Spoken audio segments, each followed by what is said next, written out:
We are live.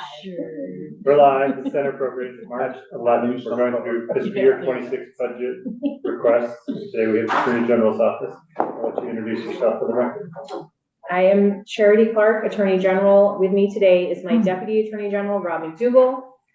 I also have the Chief Assistant Attorney General, Sarah London, our CFO, Marcy Hodgson, and because the wonderful Willa Farrell, Director of our Community Justice Unit, couldn't be here today, we have Heather Hobart from the Lamoille Restorative Justice Center, and really happy to have her here to answer any in the weeds questions that you may have about the restorative justice work, and particularly the Community Justice Unit we have. So I know that you are all probably very familiar with our work, and so as I go through, feel free to interrupt me and just say, move it along, Charity, we know all this stuff. But I do feel like this first slide that has the pie chart on it is very useful because it kind of provides a little overview of the office. It has our mission as the State of Vermont Independent Law Office to represent state government, protect the public interest in the environment, and enforce the law with equal right and justice to all. We recently revised that mission and it feels really good to put that here. We have a 6.1 general fund increase. We have an overview of our positions, 147 positions that we manage statewide. We have an unusually complicated personnel structure in that we have 92 positions on our payroll, but 55 positions are embedded in agencies and departments, and we supervise them. We have mostly exempts, 101 exempts. We have 97 right now, assistant attorneys general, 46 classifieds. It's a kind of unusual system. So those 55, you're supervising, but they're paid by the embedded agency. Like you have one at AG, right? Yeah, yes. But they're not embedded. Well, some of them are actually in your office. Yeah, it's an ag position, and we have some who are like truly, tax department. We have AHS. It's complicated. It kind of depends on the person. The system works. It works really well, I think, and it's great. One of the things that I take pride in as being AG is like serving the state, and I really like that we have all these positions serving the state. And I frankly think that it sends a really nice message to Vermonters during this time that we have a Republican administration and a Democratic Attorney General, and we work really well together and doing the best that we can to serve the state. And it's worked very well for a long time. So it's nice. When it comes to our divisions, we do a variety of things, but the divisions are largely the administration, which is the people here managing the office, doing the finances of the office, that kind of stuff, constituent work, legislative work. Then we have the Environmental and Public Protection Division that also includes the Civil Rights Unit and the Consumer Assistance Program. We have our Criminal Division that includes the Internet Crimes Against Children Task Force, and that's like a law enforcement agency that investigates crimes against children, largely child sexual abuse and child sexual abuse material, formerly known as child pornography. It also includes the Medicaid Fraud Unit. Both of those units receive federal funding, FYI.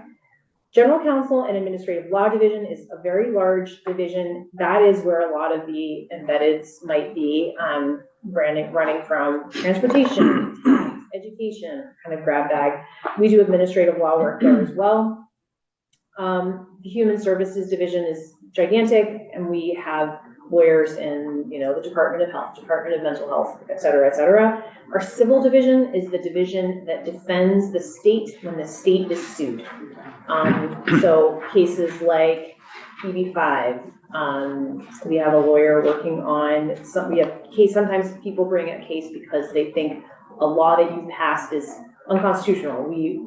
Someone from Civil usually will get involved with that, along with our appellate unit. They will be coming up later in my ask, so I'll flag them for you. The appellate unit is actually under number 4, General Counsel and Administrative Law. The appellate unit consists of paralegal and 2 lawyers, the Solicitor General and the Deputy Solicitor General.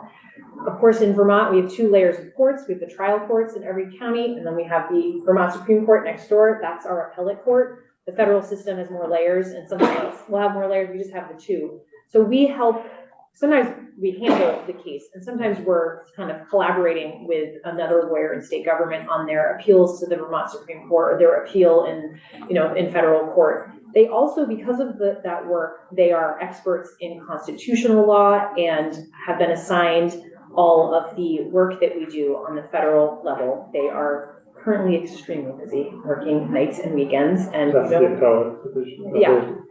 And the Solicitor General, or no, is that what it's called? Yes. Solicitor General, Yes. is it an office, the Solicitor General's office? No, Just a it's Solicitor just General. it's a title under me. And is it appointed by you? Or Yes, it's just, Is it an it's appointed person, or is it a hired position?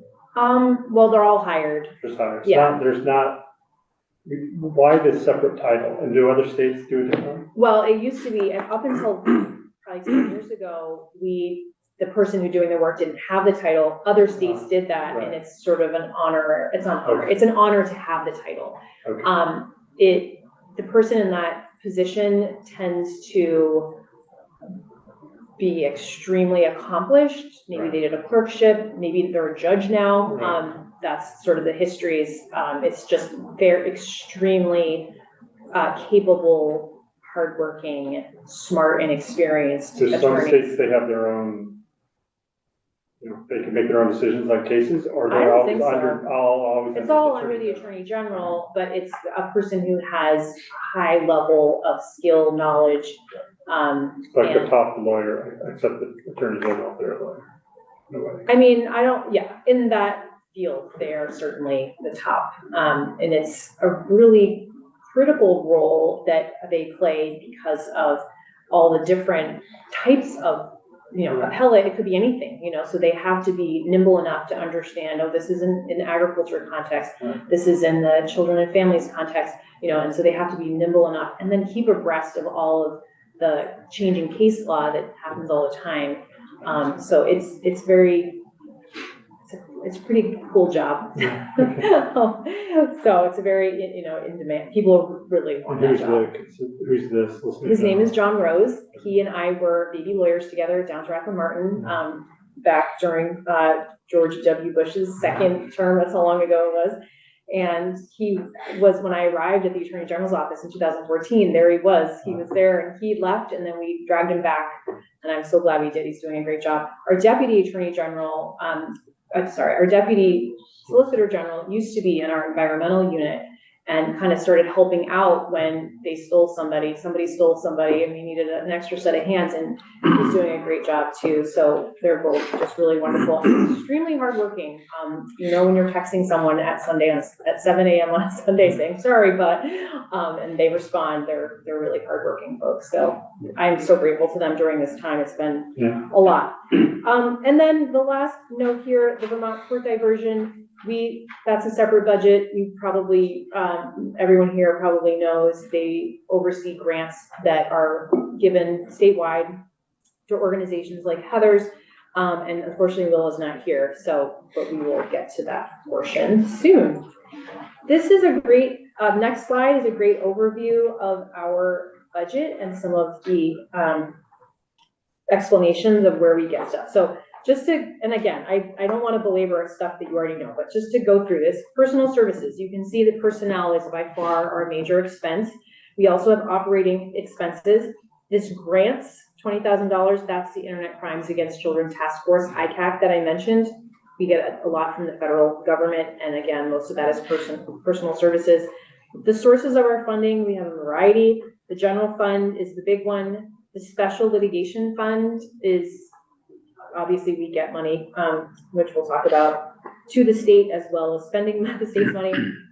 The tobacco fund, of course, comes from our magnificent 1998 settlement, the master settlement agreement with major tobacco companies.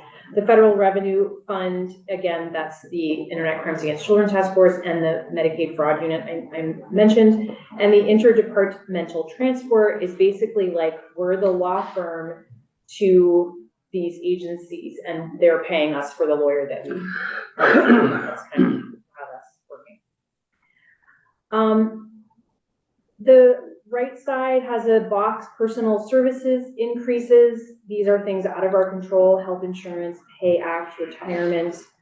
We also had a change in the ICAC expenditures, but really it's just we changed the column where it is from operating to personal services, so explaining that change.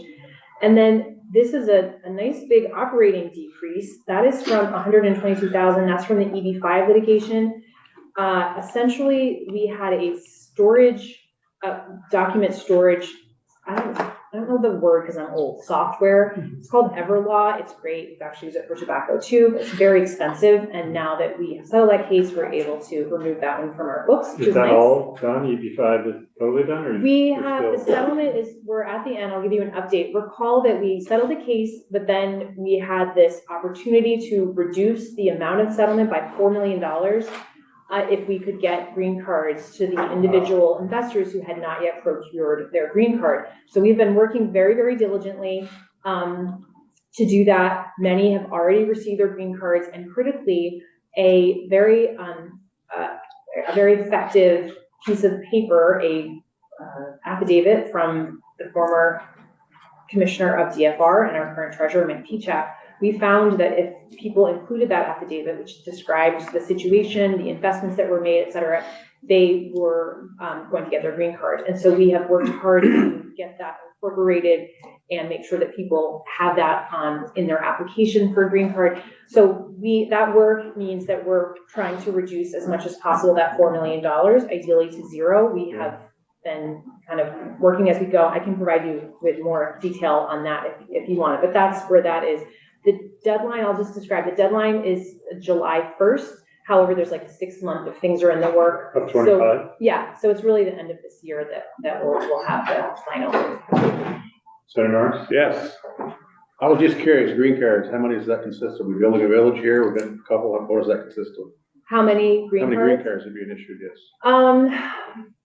Not that many. I think it's like 120 maybe. That many? Yeah, that would be the full number. We've brought that down. Might be 150. Not the part of the challenge. I'm not going to go in the weeds. I'm going to resist. Part of the challenge is we don't actually have direct access to that information. It's the receiver who does. So we work very closely with him. We have regular conversations and meetings with him.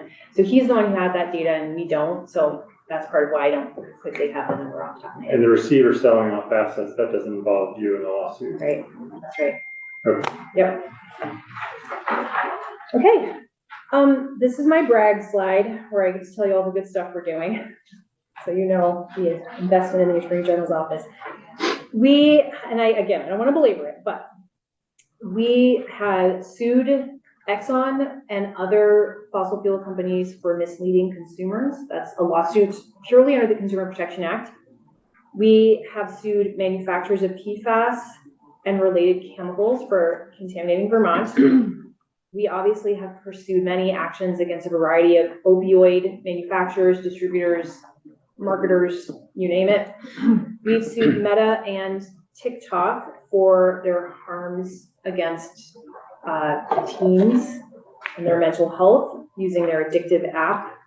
We have sued Monsanto for producing, marketing, and selling the toxic chemical PCBs, and that is on behalf of schools in the state as well as our natural resources. We've also pursued a lawsuit recently against PBMs for unfairly driving up the cost of prescription drugs while saying that they're lowering the cost of prescription drugs. We also have made strides in holding bad actors accountable in the vaping and online sales space. You can't sell tobacco or vaping products online in Vermont, and that when it's violated, we pursue action.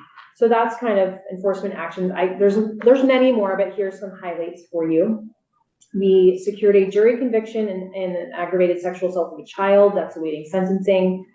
We have defended several laws passed by the legislature that include the large capacity magazine ban and also the waiting period law, the climate superfund, the crisis pregnancy centered bill, to name those. We are continuing to counsel inside state agencies, which includes reviewing contracts. We want to make sure the state gets the benefit of their bargain and keeping abreast of changing law. We're also continuing to lead on privacy and data security. We are the notification recipient of the Data Breach Notification Act, and Also, of course, enforce the Consumer Protection Act, which relates to data privacy, and doing a lot of work on that. I just testified actually on your bill a few moments ago. So that's something that we are continuing to do.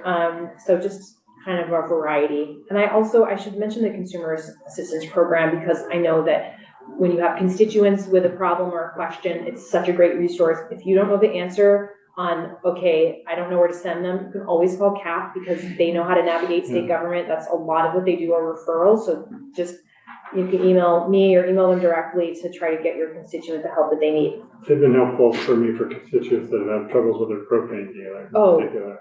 Propane, we have robust consumer laws, and I'll tell you, our process at the Consumer Assistance Program, if someone calls CAP and says, I don't have propane, that person, that's their job today. And they spend however long it takes to make sure that that person has propane again, because that is a life and death situation here in Vermont, and we take it really seriously. So I'm glad that you know about that, because we try to promote that to people and know our propane laws in Vermont are robust to protect people. Just a question on the laws that we create that you have to defend. Do you defend every legislative created law that is challenged? We defend the state when the state is sued. So yes. Yep. Okay. Yes, we do. Okay. So I wanted to talk about our next slide, which is, in addition to the governor's recommends, we asked for 4 positions, and go through each one to just describe to you.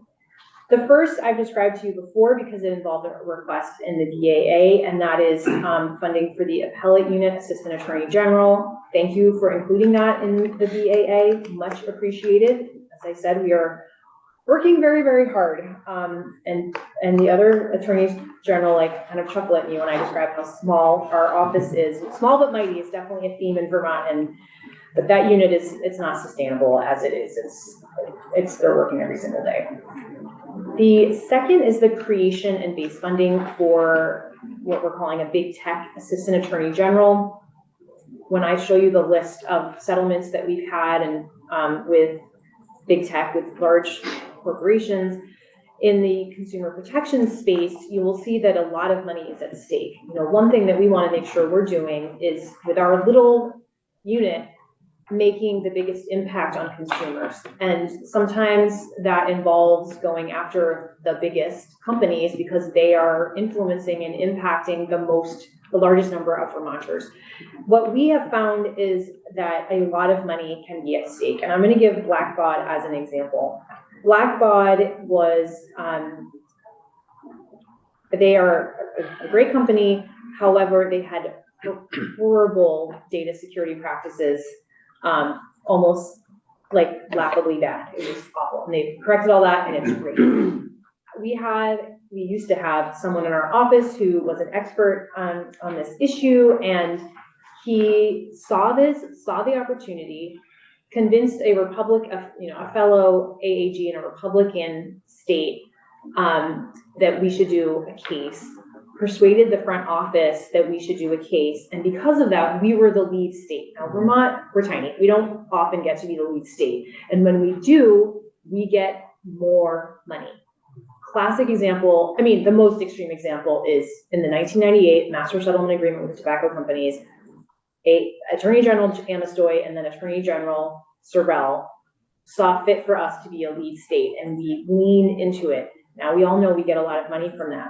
Did you know that we, over 10 years, we got an additional $100 million because we were on the executive committee, we were on the lead.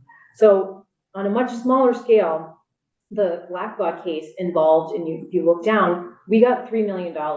Well, as an example, I looked this up so that I would have a reference point. New Hampshire, next door, has twice as many people. Twice as many people would be impacted. They only got like $400,000. So when we have the time and the bandwidth to take lead, we're going to get more money. When we have someone with the expertise to know where some of the problems are and to keep up on this, I think that it's going to pay for itself in a year. It's just the problems are there, especially in my opinion, now that we are in the midst of the AI revolution. I think there's going to be a lot of people acting and hoping to get forgiveness and not permission, which is not acceptable in this new space. we want to make sure that we have the bandwidth to serve Vermonters and protect them. So that's all part of this, and why we're asking for that position. The next is in response, of course, to the bill that passed last year, now Act 180, which requires administration of the pre-charge program in our office. We're very excited for that. We don't, however, have enough people to do that. This is also bumping it out to be statewide. We want to make sure that we get that position. As you may recall, the governor vetoed that bill. He said the reason why he was vetoing it was because my office didn't have the bandwidth. I said, you are incorrect, we do, but we are going to need a position now. It was okay last year, but here we are. And the last is the home improvement specialist position. This is something the Senate actually came up with in 2022. Recall that we passed a home improvement bill, and it did a lot of things. There's a registry, which is great. And one of the things after the governor vetoed it and it came back to the Senate was like, what can we do here to get this across the finish line? And one of the things that was done was to create this position at the Consumer Assistance Program to help contractors understand what the law is, to work with the Secretary of State's office on implementation of the law, and ultimately to sort of help this issue. At the Consumer Assistance Program, we keep track of the complaints that we receive, and home improvement is always in the top 3. And I think the reason why is, well, because home improvement is such a prevalent thing that we need, especially with our old housing stock here in Vermont. But of course, a lot of money is at stake when you have a home improvement project. And so if something goes awry, you're going to want to, get help. I think I was the one who pitched this initially, and I have been like delighted by the success. The person in that position is wonderful. His name is Gabriel Taylor Marsh. He used to be a paralegal. He used to be a contractor. So he's like the perfect person to sort of understand this and perform that kind of mediation service that we perform at CAP all the time. Since he has been in place, which is a year and a half, he has recovered $687,000 for Vermonters. I mean, that is a ton of money. I should note, sometimes it's not the consumer who's complaining, it's the contractor. Hey, I didn't get paid. And he's there helping to resolve these issues. He also educates. So he'll go out where, to Home Depot, to wherever contractors are. He'll go out to where people who are looking into providing or to putting a new deck on their house or whatever. So he's doing that education, which we do with the Consumer Assistance Program. So after this sort of 2-year period, we have concluded this is well worth the money. It's something you certainly can go back to your constituents and say you did. I've just been completely delighted by how successful that has been. So we'd love to continue. In Act 182, we just did 2 years of one-time funding? Yep, that's right. We just kind of gave you a lump sum to try it out. And here we are. Okay. I mean, this far exceeded my expectations. That's the way to get them. I know. So the next slide we have is just to go through the base reductions and the increases. So just taking each one off, increased vacancy savings. This just reflects the reality of what we see in our office. It's not 5, it's 7.2. Payment portal now. You think that's just a 1-year thing, or just are you adjusting it? I think we had trended in this direction. Yeah. The payment portal, we now are requiring the payors to pay the processing fee, the credit card processing fee. To make sure that we were meeting the governor's target, we reduced travel and communications costs. We also delayed the replacement of the Burlington office. We had an office in the Cherry Street building that the Department of Health was in. It's a little awkward, I complained, but this is good savings. So hopefully we'll get back on track there. But and then is that the only other office you have other than the Montgomery? Well, it's kind of strange because yes, but we also have an agreement with the University of Vermont for the Consumer Assistance Program, which is a partnership with the University of Vermont. I always like to say that every state has like a consumer assistance program, but only Vermont is cool enough to have it at the university. So I will say it's a little alarming because when I go there and all of the students who work there are wearing like the same clothes that I wore at UVM in 1995. I was like, wow, this is back. Okay, I feel old. But yeah, so we have that. We also have offices, but these are in the General Counsel Administrative Law Division, or AHS, but we have transportation units in Barre. We've got a lot of folks at AHS in Waterbury, and then we have DCF folks like sprinkled around. You don't have to pay for that space. No, nope. And then we have our increases. So the general fund increase is 6.1%. That was in the governor's budget. Consumer settlement fund spending authority increase. We're just asking for more from that fund. Ditto the tobacco fund. I feel like now's a good time for me to say the tobacco we bring in like $22–24 million a year with tobacco money. So we're just adding. And then the increase fees for prescribed products, but that's like pharmaceuticals, right? And paid fundraisers. That hasn't, since their inception, we haven't asked for a fruit fee increase. Obviously, money has changed since 2009 and 2013, so we're asking for an increase there. Yeah. All right. Major areas of increased expenditures. Benefit rate, Pay Act, and the MOU that we have with UVM for CAP. These are things that are out of our control. Here they are listed, but I don't have a lot to say about them. The decreased expenditures, I've referenced the vacancy savings already. We also, and the EB5 Everlaw subscription that we no longer need. The spending authority reduction, this is cleaning up a situation that happened where we have a victim's advocate and her funding was moved, and so this is just a cleanup from that happening. And then the decreased internal service fund charges is just like, this is like our fee for space, for vision, and other programs that we have, and that's why that's there. That's good. Most are going up. So you're one of the few that have internal service funds going down. All right. So we have the ups and downs, highlights. If you want to get into the weeds, I'm going to have Marcy come up.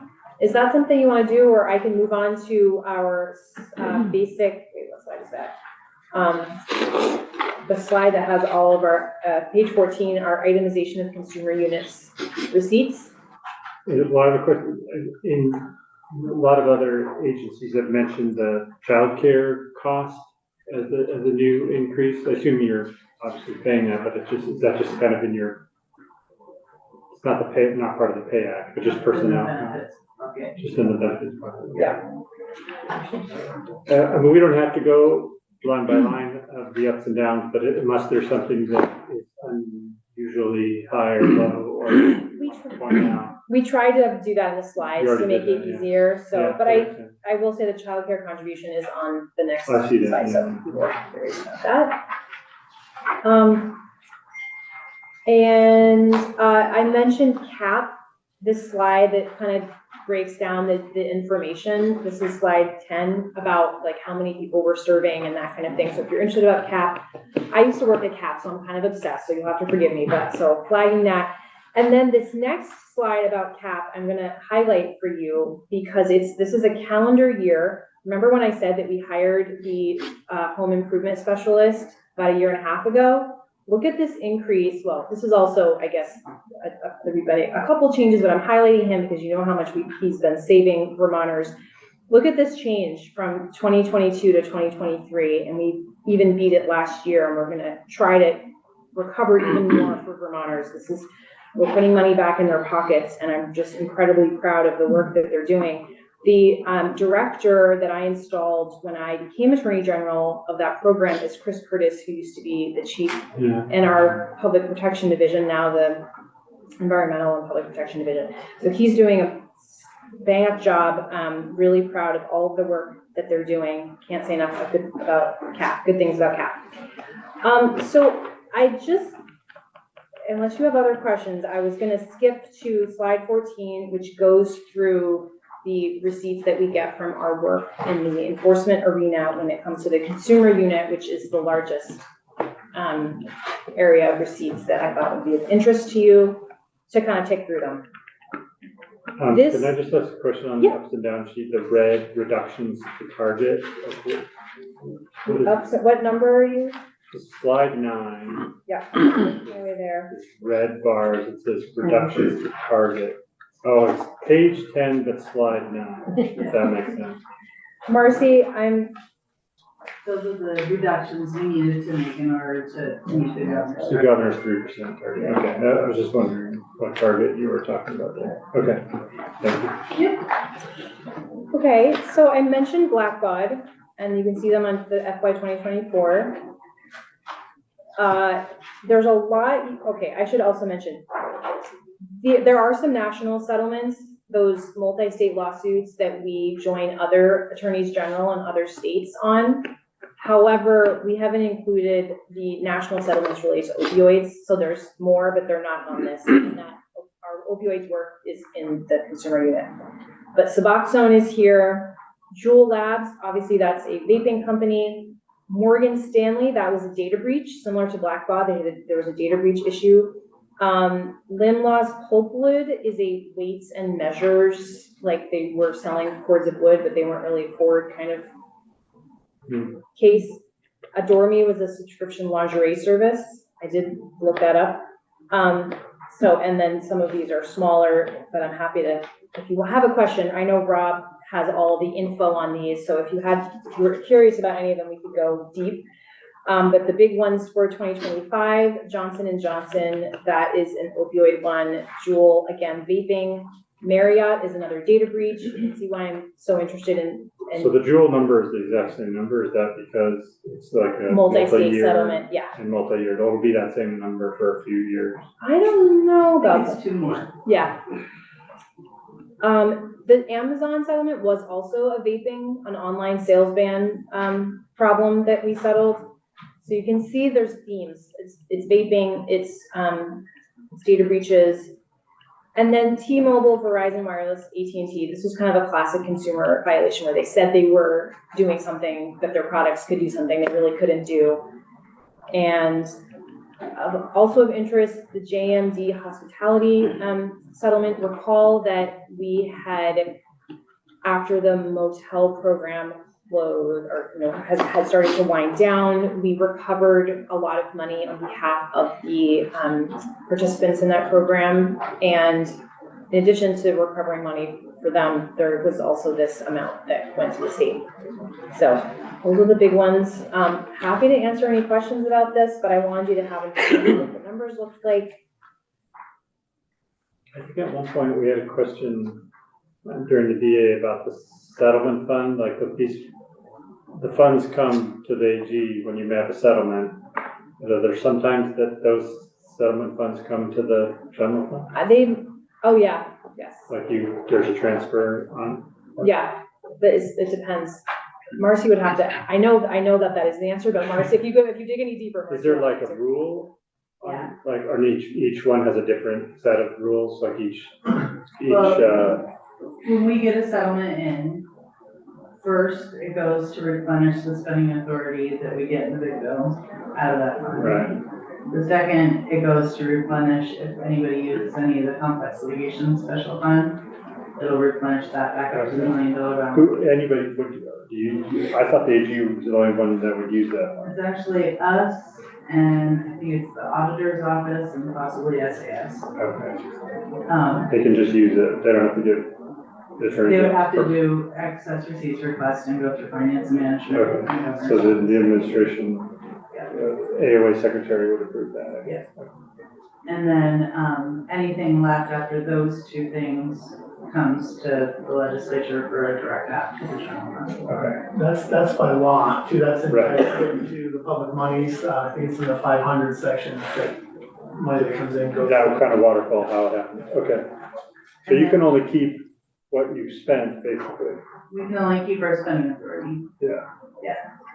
And then just to correct myself for the Juul, I looked and there's actually 3 more payments scheduled between December of 25 to December of 27, and it's 5.9 million. So do you know what the direct app to the general fund, is that in your financials? That is. Or did we need to see that somewhere else in the direct apps? No, that, what I just said there was for Juul. Right, I know, but that just made me think. Yep, the direct app history since 2020 is on slide 13. 13. and it shows what we actually received Oh, I see. and then what went as a direct action to general fund. And how much was the complex litigation special. And it only goes to the complex litigation fund if there's a deficit in that, or like if The- money was used. Like you always try to top it off to whatever, $5 million, $1 million. Is that enough, $1 million? Seems like, Has been so far. okay. Okay, thank you. Anything else? I mean, there's a lot more in these slides, but I don't want to belabor our presentation if you don't have questions. We have the environmental protection settlements on page 16. Yeah. Am I remembering correctly, Rob, that Hazen Street is the dry cleaner? It's a White River Junction dry cleaner. So there's a big one at the top. You can see what that is. What did Green Mountain Power do? They had some, water quality violations at the Goshen Dam, into the brook there, so we worked with A&R, it had degraded spawning ground for brook trout.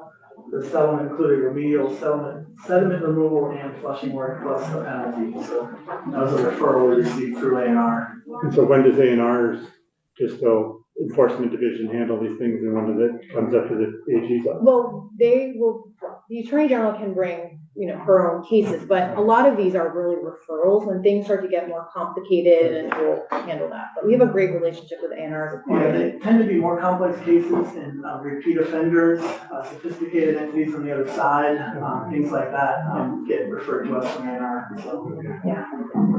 So there might be, could be other settlements or fines that, these are just the ones that That's AG's right. on. That's right. They would be ANR. And a lot of these are to deal with the problem, that's a part of the element as well. It's like we want, like Rob describes, we want the problem fixed.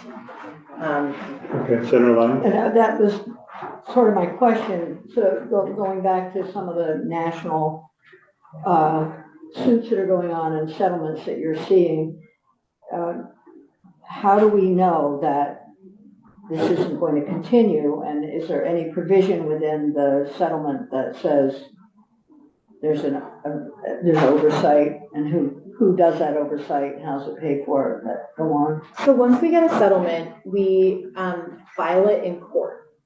So there's like a consent judgment, and it goes into court. And we usually have provision in at least, I can't speak to the environmental stuff, but Rob can. But when we have a consumer protection case, we'll have provision that says, if you violate this order, you just get money. We make it very easy for them to follow the rules because we make it very painful if they don't.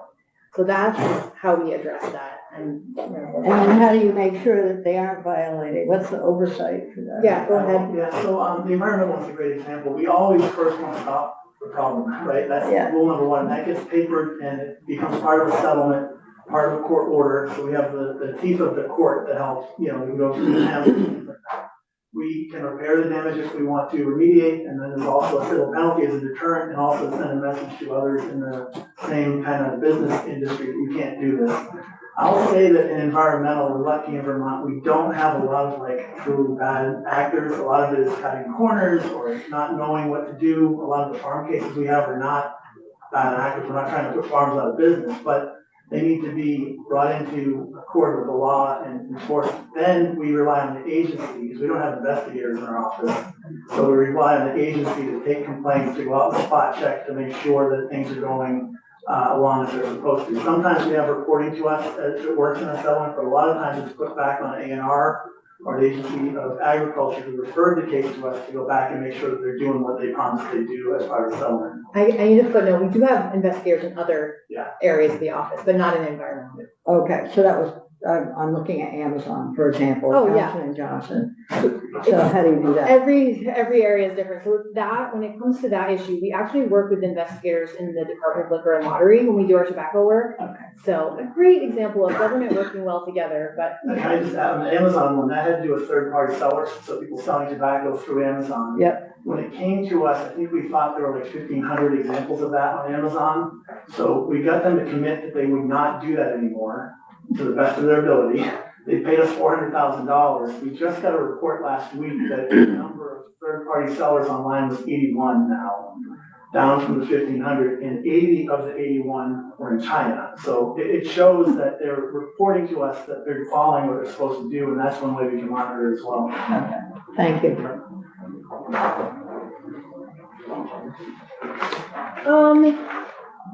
All right, so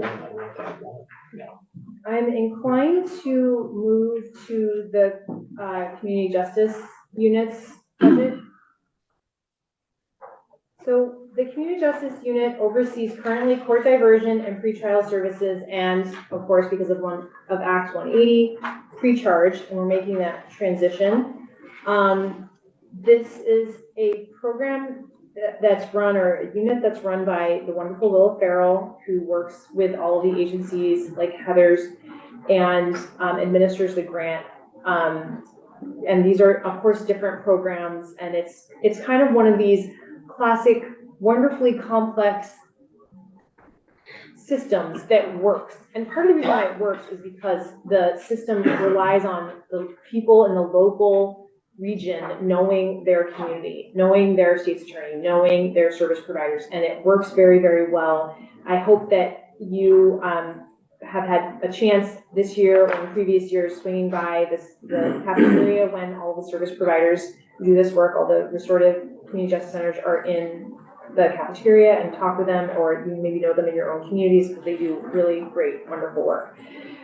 We have in this unit the director and a paralegal.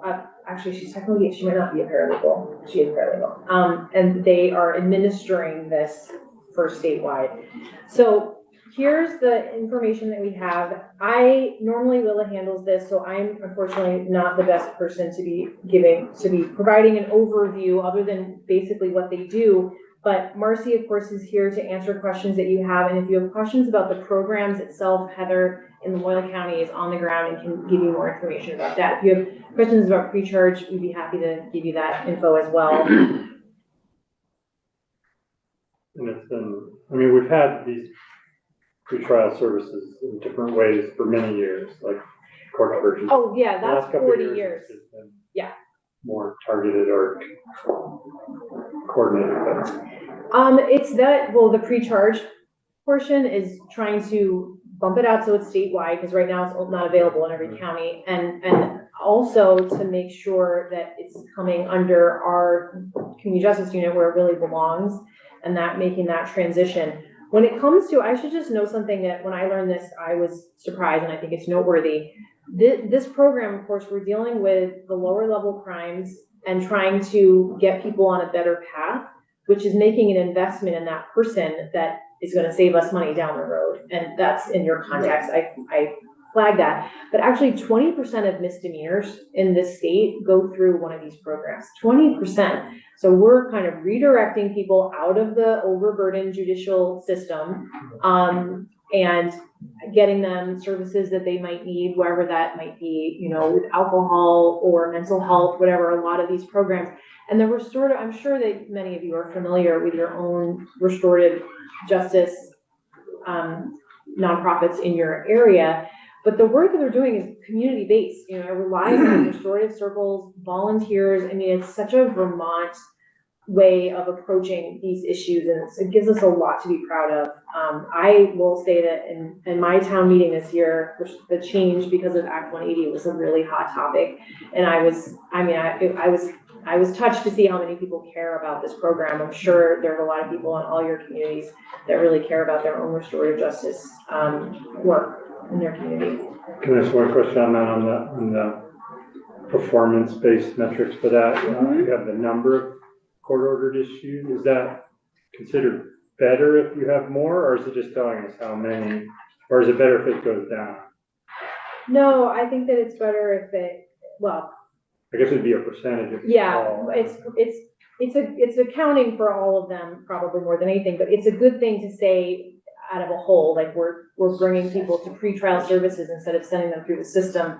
So Overburdening successful completion is down below, but this is just the number issued. So I just wondered if you see it going up, if it was 1,300 next year, we say, oh, that's a good thing, or are we like, what? I guess it's in context of the whole. It's good to divert people away from who are appropriate, away from the traditional judiciary It kind of They're very depends on how overburdened. many were arrested or arraigned. Yeah, and it doesn't count for them, so it's good. And having having services available. So you have service available, then you can serve more people. Yeah, right. Okay, any other questions for the Attorney General? Anything else you want to propose? Senator Norris? I'm gonna be that guy and ask Good. these questions. I have somewhat of a background in law enforcement. Yes. It has come to my attention and everyone's attention here. First of all, you're doing a great job. Keep the money's coming in from opioid Thank because you. we don't have any problem spending it, it appears, so. It's come to my attention that we have the 14 counties, the state's attorneys and staff and so on and so forth, with a backlog of over 23,000 cases presently. Our state's attorneys and deputies are hovering around 600 per attorney. I'm sorry, 350 with 600 with the victim's advocate, whatever else. And my question is, this is costing the state money due to this backlog. And because we have people who are being detained, incarcerated, and so on and so forth, they can't keep up with what's going on. Everyone's asking for more positions. Everyone's asking for more positions. Do you foresee any help whatsoever coming from the AG's office in the near future to alleviate some of these problems? We did testify in House Judiciary on this, and so we have an unusual way of doing things in Vermont when it comes to criminal justice. The state's attorneys are responsible for public safety in their counties, and then the Attorney General also has concurrent jurisdiction in addition to other duties related to, or other powers related to criminal justice. The way that I approach things is to focus on the most violent crimes. So that's homicide, sexual assault, child sexual assault. And we have been deferential to state's attorneys when it comes to, for example, homicide, which explicitly in statute, the Attorney General shall represent the state in homicides and any civil or criminal matters that she thinks is in the best interest of the state. And I have been very deferential to the state's attorneys, and I will continue to do that because I think that works best for everyone. That being said, we try to communicate with them and make ourselves available. We very frequently are, supporting, co-chairing, whatever the need is. We are there to offer that service. We have 6 positions in our criminal unit, so we actually are smaller than some of the state's attorneys anyway. And we also, of course, have the Internet Crimes Against Children Task Force. So a huge percentage of the work that we do are cases relating to the investigations that ICAC has done. So. But that's not really relieving. I'm not saying that 23,000 is the Attorney General's problem. I'm not saying Yeah. he created these problems. We experienced that backlog too. We're in a state of emergency here in Vermont, I believe, and I'm just looking for, or they're looking for help someplace. Yeah, and we've offered to take the homicides. I mean, that's what we do, and that's. So they got like over 30 homicides in 2024 alone. Yeah, we've offered, so the offer stands, ongoing offer. Thank you. And sexual assault, we've handled some of those as well for certain counties. We've had to do, one of the counties, we've had to prosecute a state's attorney, and we've had to be offering extra supports in that county as well. So, well, if your comment, but a question on that, when you say you defer to the state's attorneys, like you say, we'll take it on, but if you want to take on this homicide case, we'll let you. Well, you should also know this, so that, Senator Norris knows, but the system is that the, Middlebury Police Department, whatever the police department is, they don't call us first, they call the state's attorney first. So we're there, the Vermont police might call us first, but that's the way. We don't have criminal investigators who do, we rely on the police forces, so that's kind of the line of communication. When it comes to homicides, obviously that is the most violent crime, and we try to reach out, we're supportive. Some of our state's attorney's offices are really, really small. They have one person, 2 lawyers working there. So we are always there to be supportive and take a case, co-chair, whatever needs to happen. Okay. Yeah. Because it's just similar to what Senator Norris was saying. I get the impression that they would hope, they would like the Attorney General's office to help them more, or used to help them more in the past. Well, there wasn't like 10 years ago, maybe, we had a federal grant that had a position or maybe two that dealt with drugs. And we don't Right. have that grant. Drug crimes. So, yeah, there was a time when there was more of that work. So has anyone reached out, has any state's attorneys reached out to your office for assistance or? Oh, yeah. That's your work? Yep. Oh, they have? Yes, we just finished a trial recently. Yeah, that happens a lot. Okay. We Thank work you. really closely with them. State your name for the record. Chair Perchlik. I'm Heather Hobart. I'm the Executive Director of Willow Restorative Center in Senator Weston's district. He's holding my mug. Yeah, He brought I saw mugs that. for me. It's a very nice mug. Love it. To that question, Senator Norris, about how the Attorney General's office might be helping, I actually think the pre-charge allocation is a way to help, because in my district, my Attorney General, my state's attorney, and 3 different departments, police departments, have actually been asking for pre-charge opportunities so that they can focus on the high-risk, high-needs cases, those higher flyers, so that we can work with the low-risk folks. We've had 3 different police departments ask us, and I could talk to you about what those types of cases are. They're cases that are coming, merchants that are coming to police departments and saying, please help us deal with these like low-level misdemeanor cases and help us get that money back quickly. We had a department ask us about kids who are speeding to the level of criminal, above just getting points on their license, but at the criminal level.